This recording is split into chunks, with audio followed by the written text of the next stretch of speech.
Welcome to When Nature Calls. We're here in beautiful Cedar City, Utah, and I got something really special to show you. On this rock here, you see this green growth? This is called lychee. And if you're ever lost out in the woods, you can survive for weeks, if not months, just on the lychee growing on these rocks. Let me show you what it's like.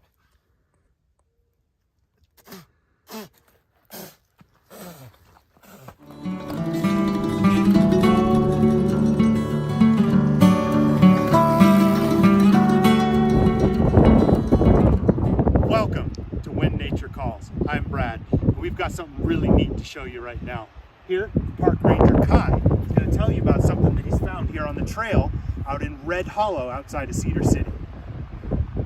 What do you mean? There's some bleach right here. It can grow all over rocks. It's really cool because it has lots of colors in it. And it's like everywhere on mountains. Okay, what colors does it come in? Orange, green, yellow.